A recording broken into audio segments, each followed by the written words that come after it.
outline with Kevin Dwayne.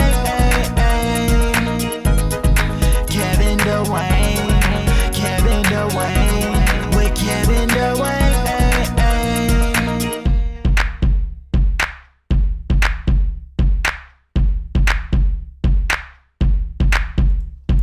Yo, what's up? It's The Outline with Kevin Dwayne. This is episode 40.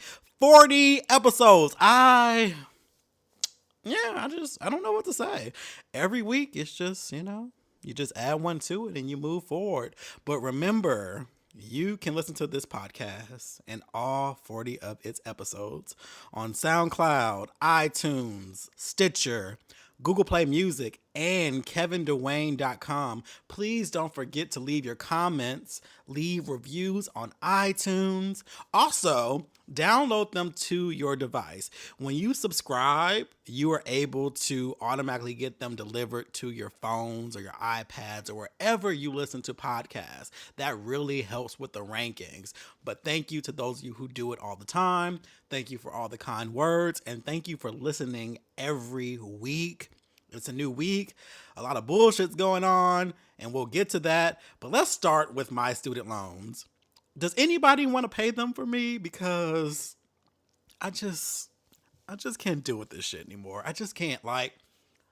I would be a whore, like a paid whore, if somebody paid my student loans. I don't see what the problem would be. I fuck for free anyway. Why not get something for it? Seriously, you pay my student loans and I'll be your sex slave. It's no problem. I've done worse. Trust me. It's okay. Why not get paid? That's what I'm trying to do. I'm trying to get paid.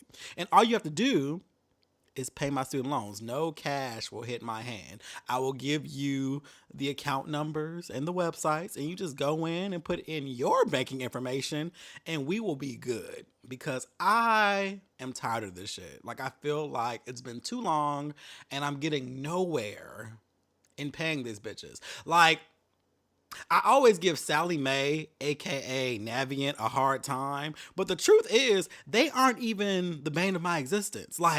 They're okay because they work with me. It's my fucking private loans that get on my goddamn nerves. Those bitches are trash. I just got off the phone with them, and I'll get to that in a minute. Because they're whack because they don't give you the same options as a federal loan or one you get through, Sally Mae and other people. They're just like any old bank loan. So they don't really give a fuck about your problems. They don't care about your hardships. They say, look, listen, you're going to pay us or we're hitting that credit. It's that simple. It's just that simple. And I'm like, get your money, but understand that there's just times that I don't have it, bitch. I don't have it. I don't have it. Come repossess this degree and we can move on with our fucking lives. So I remember 5 years ago, when my mom passed, I was laid off as well. So I had no money. I was like, listen, I gotta, take precautions, figure this shit out. So I call these hoes and I'm like, okay, I just got laid off. I am going to need a hardship deferment. 2-3 months until I get back on my feet and figure things out, blah, blah. They denied me. They were like, oh no, you don't qualify for a deferment because you don't know when you're going to have money again. And I thought to myself, well, no, I said that to them. I said, what the fuck do you mean? That makes no goddamn sense. I don't have money now. So how am I? And I just lost my job. I don't know when my next job is coming. I'm going to be looking for a job, but I don't know when I'm going to be able to pay us again. But what I'm asking you is for 2-3 months deferment. What the fuck is the problem? I know I get it, even though it's trash. Okay, so with private loans, especially the one that I have, it's so bad. They only give you 12 months, 1 year that you can defer for the entire life of the loan. Now, there's no way that I was ever going to pay that thing off within 5-6 years. There was just no way. It just wasn't going to happen. So imagine that. You only get 12 months, the entire life of the loan. I was like, okay, so this is the beginning of that. And they denied me. And I was just like, what the fuck? And I said to the rep, I'm like, so you guys would rather negatively report on my credit that I'm not making payments because I can't, then give me a deferment while I figure out my finances. That makes no fucking sense. She was like, yeah, that's just how it works. And I'm just like, are you fucking kidding me? So I remember being mad. I was already frustrated because I got laid off and my mom had died like a week and a half before. So I was already like, what the fuck? So I talked to a few people who worked, in banking and stuff like that. And they told me what to do. They were like, listen, just lie and say that, you have some money coming or, something just to give them incentive and they'll give it to you. And I'm like, that's so stupid though. But here's the thing. I did have a little money coming because of my mom's life insurance. So I was like, okay, so it's not completely lying, but I just hated that I had to do that. So I called back and I was like, okay, in 2 months, I should have, a payout for my mom's life insurance and I'll have money. Can I have, this deferment? And they gave it to me. And I'm just like, what the fuck? All of that. And from that point forward, I knew that this particular loan was going to be trash, and it has been trash ever since. But fuck them. I don't care. I just got off the phone with them this morning because once again, shit happens and the payment is way too high. And they won't lower it. They will not lower it. Whereas Navient, they'll lower your shit down as far as they can to help you out. With this one, they don't care. In fact, they keep raising it. Every time I've deferred, they've raised it higher. And I'm like, that's not helping me. I'm never going to be able to make these payments. And so we got to a place where it's easy to get behind. So I got a little behind and I called today and she was just like, yeah, there's really nothing we can do for you. You'll have to make the full payment or just figure it out, but there's nothing we can do for you right now. And I'm like, okay. And I wasn't going to argue with her because I know that they're trash. So I hung the fuck up and I went to the website, made a cute payment, not a full one, a cute payment. And that's what I'm going to do every month. Fuck them. Fuck them. Come get this degree. I don't care. I do not fucking care. Like, I'm at the point where I just can't give my energy to things that I can't change. Until I'm pulling in enough fucking money that degree is worth to pay you bitches, I don't give a fuck about y'all. I don't. So I'll continue making these fuck ass payments in small increments, and that balance is just gonna be that balance. Fuck y'all. Now, Navient, I give a hard time just because it's fun to give them a hard time because of Sally Mae and it's easy to call her a bitch. But truth be told, they'll work with you and there's no limit to how much they'll work with you. They'll give you a deferment forever. They'll never really question you. Like, you can call them and say, listen, girl, I got $17 in a Burger King coupon. What you gonna do? And they're like, oh, Mr. Nelson, we'll take the $17. Keep your Burger King coupon. Have it your way. What we'll do is we'll apply that and we'll give you a deferment to figure it out for a couple months. We may add a little interest because, you won't be paying it. So that'll be added to your balance when it comes back. But, you can just pick back up later. And just that's it. I've never had issues with them. When I'm having a hardship and when I can't do it, they work with me. So I will give that credit to Sally Mae. And they will kind of give you income-driven payments and you can change shit and stuff like that to work to your finances. So I rock with them for that. But that fucking private loan was the worst fucking decision of my life. And here's the thing. It wasn't even my fucking decision. And I'm not blaming my parents, but I was 17. No, I was 18. It was one of those situations where it was like, Kevin, you're going to college. Okay, cool.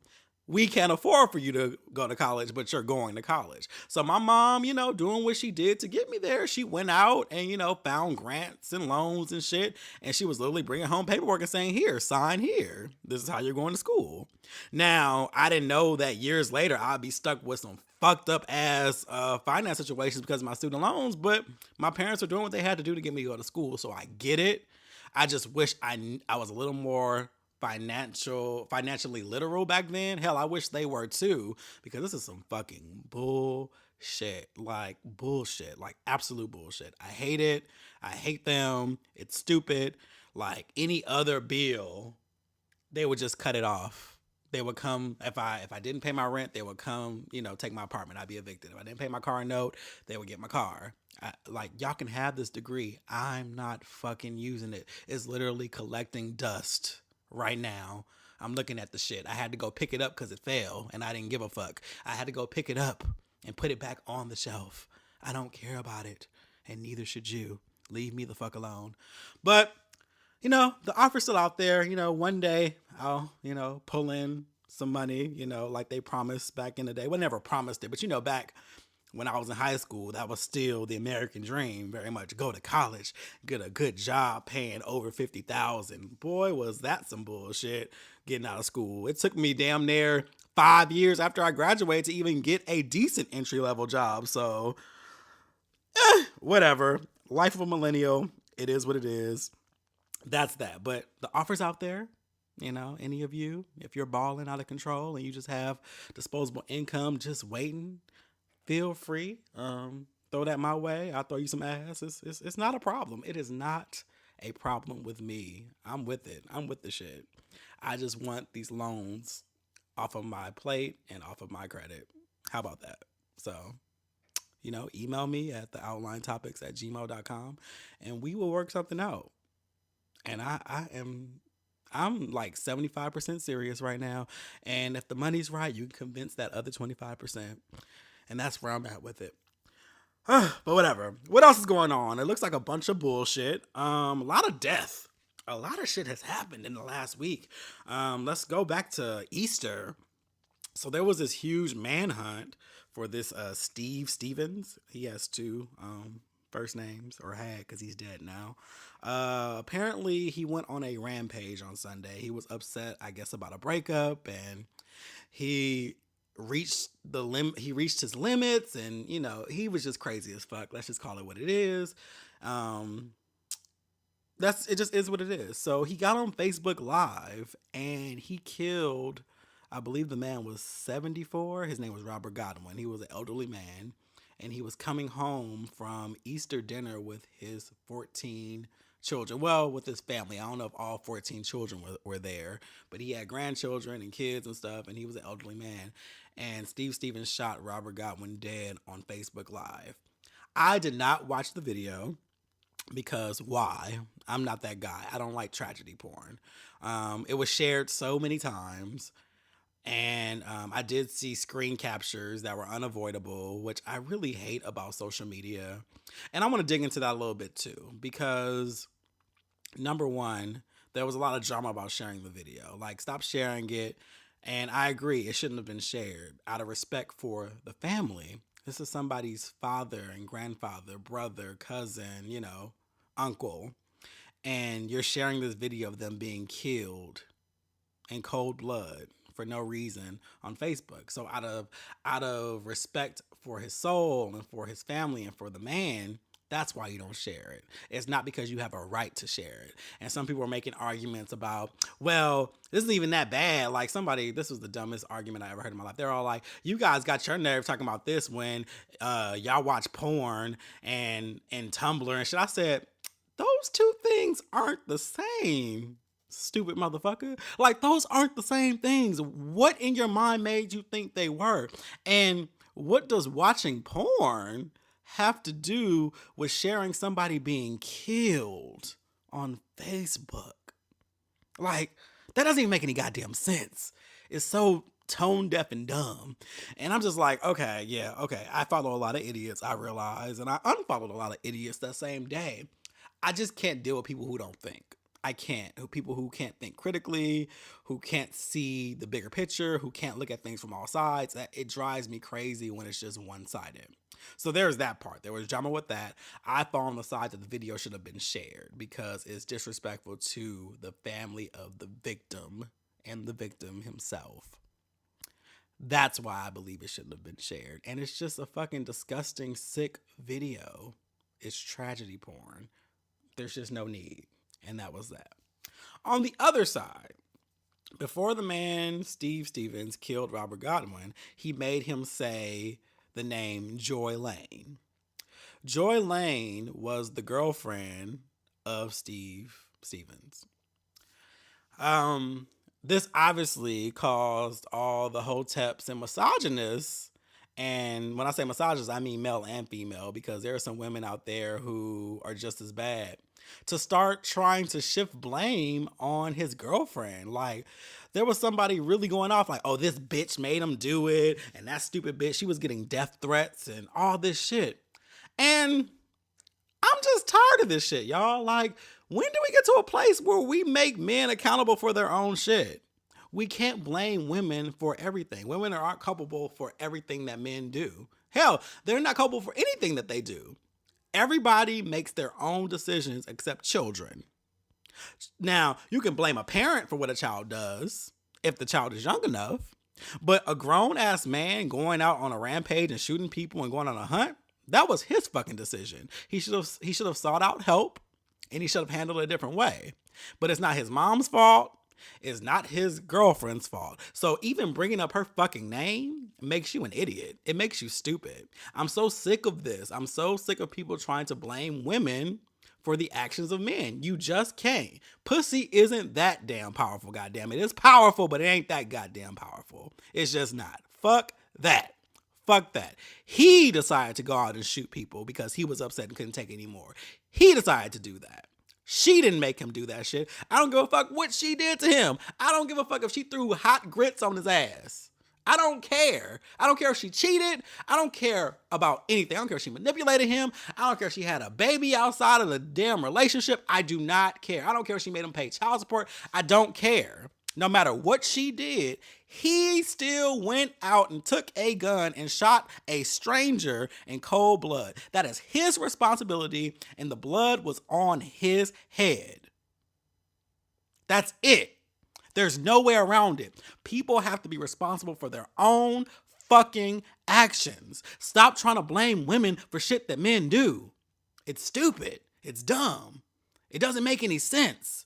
There's no logical sense. He and he alone is responsible for that shit. So that's that. He's now dead. He had a, in the pursuit, because he went to like 4 or 5 different states, I believe. And he ended up killing himself. So that's done. Moving forward. This morning, Aaron Hernandez, who just got off for like a double murder, was found dead in his prison cell. They say he hung himself with a bed sheet hanging from the window. Now, he was a terrible person, and he got off for murder. But who the fuck is buying that he really hung himself in prison? Like, anytime somebody dies in prison, I never buy it. I just don't. Because the amount of supervision that is taken in prisons, and it's always suspicious. Like, who the fuck is really out here hanging themselves? Like, really, of all the ways you can kill yourself, who the fuck is really out here hanging themselves? Like, it's just, nah. Nope. So that gets a major side eye. I won't say it's a conspiracy. It's just a side eye. Like, he was killed. I guarantee you he was killed. Like, that's how this works. That's how it always fucking works. It's prison. He was killed because he had to pay for whatever he did. There's probably people on the inside who were upset about him getting off, and they got his ass. And that's just my belief. But hung? Child. Nah, I don't buy that shit. On to happier news. Kendrick Lamar's damn album came out last week, and I fucking love it. I love it. The cover is still trash, and I hold to that, but the album is awesome.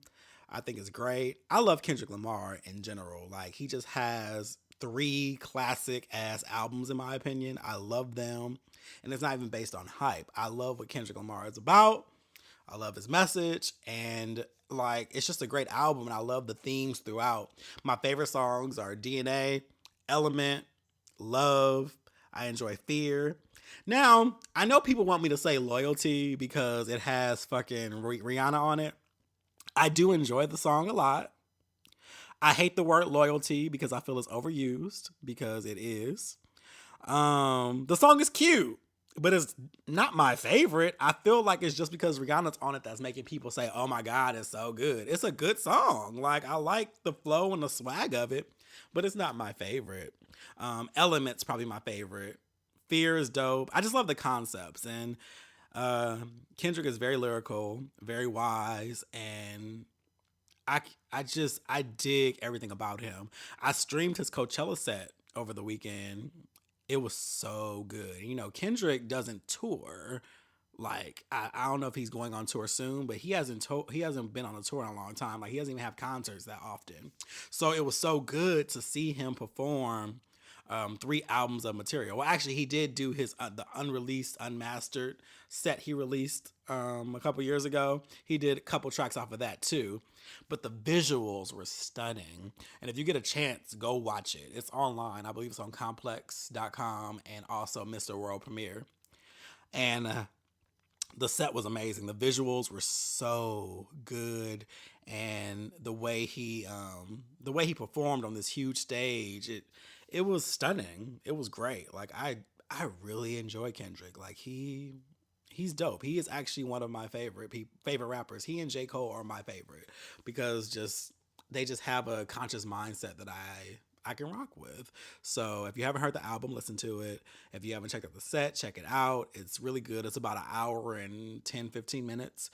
But it's really, really good. So check that out. LaToya Luckett has been on her shit. And it's been a long time since she's released an album. I believe the last album came out in 2009.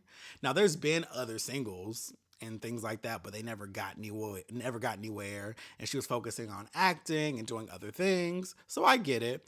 So she's now releasing another album that's coming out next month, I believe. So she released a video not too long ago called Back to Life. And it was like 10 minutes, and there's a whole storyline of like, love and relationships and stuff like that. That was really, really beautiful. Like a really beautiful video. The male lead was fine as fuck. And it was a good storyline, with, the side chick and the whole thing. The song was cute. So she released part 2 of it a few days ago for a song called Used To. And it continues. And this song is actually really good too. The visual, stunning. Outfit, stunning. She's rocking a shortcut right now that looks really good on her. And I think she's bringing it. Granted, she's not going to get the love she deserves because that's just how people are, because she's an ex-Destiny's Child member. And here's the thing. She hasn't been a Destiny's Child for now, 17 years? 17 years! But people, just like they do Kelly and Michelle and whoever else tries, they have this thing that you can't support all these artists equally. Like, it's like, oh no, you can only support Beyonce. And I think that's so fucking silly. If the music is good, the music is good. And in this case, the music is good. Like, it's great. The songs are great. The visuals are great. She's giving you acting. She's giving you these really, it's just a great theme, and I'm excited about it. And it looks like they're going to keep continuing with every single. So I look forward to her album that comes out next month, and I'm happy for her. She's a Pisces too, and she's beautiful. She can sing. Like, I'm here for it. So if you haven't watched it, watch those videos on YouTube. You'll have 20 minutes of content if you haven't seen either of them, but you won't be disappointed. The first one's called Back to Life, and the second one is called Used To, but really, really, really, really good. So yeah, I was at this party on Sunday. Well, I won't say party. It was a potluck for Easter.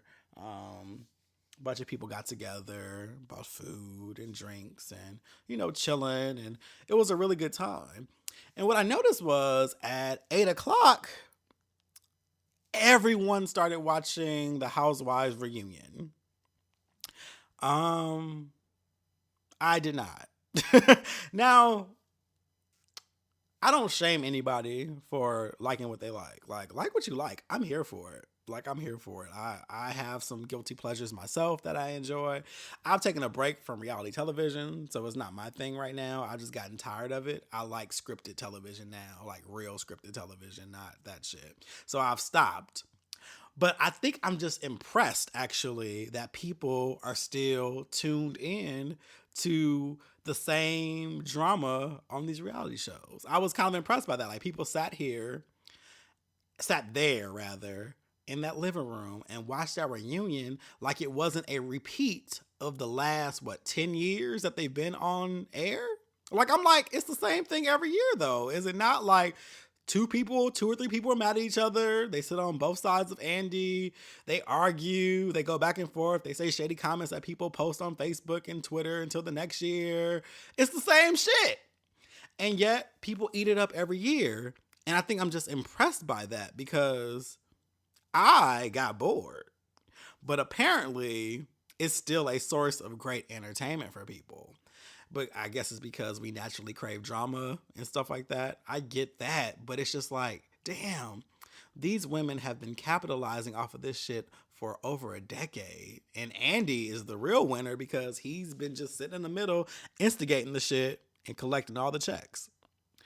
And I don't know. I'm just kind of like, I think I'm just wondering when it's going to fade out. Like, is it ever going to just be like, okay, ratings have dropped for Housewives. No one cares anymore. Like, is that ever going to happen? Or is this really going to be a staple for the next decade? Like, are we really going to just watch these shows, watch these petty dramas, and watch them fight and do this shit for the next 10 years? Like, I'm impressed by it. Like, if you're into it, you're into it. That's not a problem. It's totally fine. Get your life. Whatever gives you a form of escapism from your everyday bullshit, hey, watch it. That's not a problem.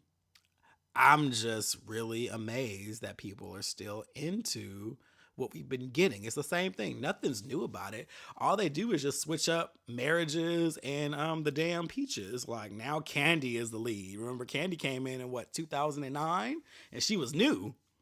You know, Nene and Kim were still very much the head. Now, Kandi is like the lead and everyone else is behind her. I was just like, this is so crazy. And the marriage has changed. Like, and I've seen some people say, oh, Housewives is crazy because only one of them is a housewife. So how do you call this? I get that criticism too, but we can't forget that all of them have been married at a point.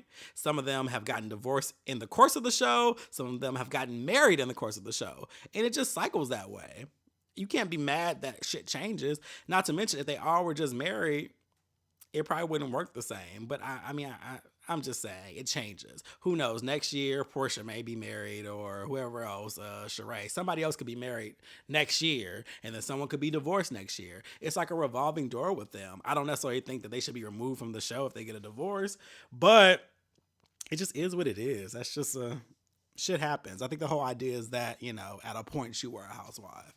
It's the same with any of these other shows, Basketball Wives and, you know, Married to Medicine, blase. Although, Married to Medicine, I do remember all of them were married. And all of them were coined. That's what I did like about that show. They all were coined. It wasn't fake money. And it had a level of maturity that the other reality shows did not possess. Though they did get petty and ridiculous at times too. But that's my whole spiel. I honestly just want to know, when are these reality shows going to fade out? Like, when are we really going to be like, okay, we're tired of this shit. Let's get back to the network, studio, scripted shows. Because that's where I'm at. I like to see the shit that's actually written and people are acting. I think I'm just tired of being included in people's personal lives and seeing producers and writers fuck up their lives for the sake of ratings. I think it's very inhumane. And I think I'm just tired of it. But, you know, that's just my opinion. And speaking of opinions, I want to talk about that too. With all the things that I've mentioned in this podcast today, you know, Steve Stevens and the Aaron Hernandez thing, Kendrick Lamar, LaToya Luckett, Atlanta Housewives, blah, blah, blah, blah, blah. Opinions. There's this misconception about opinions. I commonly see this shit on Facebook where it's like people will say something very unsavory and crazy, and the whole trend right now is saying sorry, not sorry. And like I said before in Facebook, you don't have to apologize for your whack ass opinion. Like, if you don't like some shit, you don't like some shit. But I'm so sick of the idea that opinions have to be respected, because they don't fucking have to be respected. Opinions, sure, you have a right to it. Everyone has a right to their opinion. It comes with being human. It comes with being someone who communicates. It comes with having different experiences and perspectives. So yes, you have a right to your opinion. You have a right to say it, sure, but it's not always needed, and I don't have to respect it. Like, there are times that I'll see or hear opinions and they'll be uninformed. There was like no research was done, no critical thinking was done. They're tone deaf. They didn't do anything before stating their stupid ass opinion. I don't respect those opinions because I probably don't respect the person. And if I see enough of those, I'm convinced that nothing good comes out of that person's mouth or nothing processes in their mind. That's how I think. That's my opinion.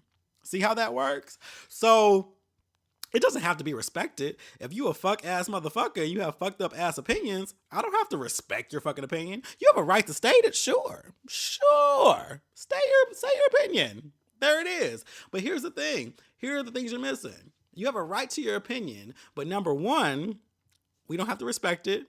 Two, it's probably trash. Three, it's uninformed, so you should still see two. And number four, don't think that there's no repercussions to you stating what you're stating. That's the thing I can't do. People feel like they can say what the fuck they want to say with no repercussion. And that's just not true. If you say some really insensitive shit to the wrong person, you could very well get checked and or fucked up. Just understand that. Yes, you have a right to your opinion, but that does not protect you from repercussion. It just doesn't. So watch that shit. But no one has to respect your opinion. Your opinion could be trash. Now, and I'll close out with this. With that opinion, please understand that stand in your truth. If that's how you feel, that's how you feel. What I hate is people aren't unapologetic enough about their truth, in my opinion. Like, they want to say some rude, fucked up, uninformed shit, but they can't stand behind it properly. They have to end it with IJS, I'm just saying, or sorry, not sorry, or that's just my opinion. Don't judge me. Bitch, that's because you still care about what people think of your fucking opinion. Fuck that. Stand in your truth. If you don't like something, you don't like something. Just say it, period. There's no need for I'm just saying, sorry, not sorry, or whatever other stupid ass shit you're gonna say after it. Just say it, live in your truth, and move the fuck on. But the fact that you add all of these brackets around it shows that you're not even comfortable in your own goddamn truth. You're probably just being a contrarian just to be a contrarian because you want attention. That's all I'm saying. Stand in your shit. If it's unsavory, it's unsavory. But just say it, put a period on it. Don't say shit else. Stand by it, walk away. But to sit there and, try to defend it and say all this shit and, I have a right to my opinion, and if you post something, I got a right to say something about it. It's my right. It's my freedom of speech. It's whatever. I say what I said. Whatever. Fuck all that. Stand by your shit. Move the fuck on. That's how you feel. Cool. You don't have to apologize for your dumbass opinion. And that is that. And something else I want to talk about. So, question for you. When it comes to dating, relationships, and all that good shit, friendships even, does it matter where you meet people? Think about it. I overheard a conversation. People were talking about, where they meet men. It's just like, oh, well, I knew it wasn't going to work out because I met him at said club, or I met him on said app, or I met him on Facebook, or I met her here. I met her here. And does that actually matter? And here's my view on it. I don't think it does. Because no matter where you meet somebody, it's all about mindset. And I come from the belief that if two people are aligned and they want the same things, they can make whatever work. I know people who have met their partners at fucking bathhouses and been together for years. I know people who have met on Jack'd, been together for years. Hell, me and my last ex of 3 years before you start saying, oh, well, y'all ain't together no more. So, because people love to try that shit. Me and my last ex, we met on Jack'd. We were together for 3 years. So, I mean, what did that matter? Jack had nothing to do with the success of the actual relationship. But, people try it. Well, y'all ain't together no more, so maybe it didn't. That's a dumb ass reason. Do better. But who cares where you meet? People have this idea that you can't meet people in a club. Now, understand that chances can be different depending on the mindset of that person. So if you're on, say, Grindr, Jack, Tinder, whatever, and that person just wants to fuck, cool, understand that. But things can change. You guys can have sex and totally be like, oh, we like each other. I know so many people who have hooked up with people and they decided that they liked each other's energy and ended up dating. I just don't think we should rule out certain things as dead zones or hopeless places to find romance or love. Like anything can happen if the mindset is the same. That's just how I look at it. I feel like we play ourselves when we think like, oh, I can't go to Mix, which is a club. I can go to Mix and meet somebody of quality because, you know, if they're in a club, they're always going to want to be in a club. Well, first of all, nigga, you're in the club too. So how do you think that you are somehow different than somebody else that would be in the club unless you're projecting?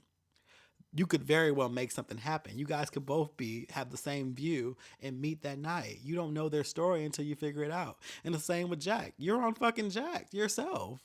That's how you're meeting other people. So once again, are you projecting your shit onto them, or you're just trying to? I feel like people play themselves and don't give anything a chance.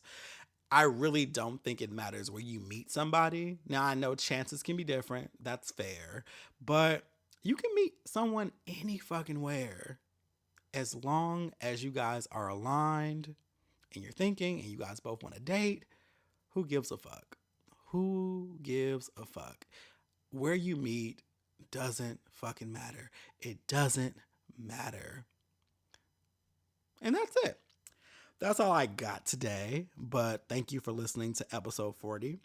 Please remember to download the podcast to your devices and leave a review on iTunes for me. Please tag me in your posts on Facebook and Instagram. Thank you for the love on Twitter. I love the comments. I love interacting with you guys. I love seeing people out too now too. Like when I do go out and they're like, oh, listen to your show. And I'm always surprised by the people that actually listen to the podcast weekly. And you guys are great. So thank you so much for your support. And I will talk to you all next week. Peace out.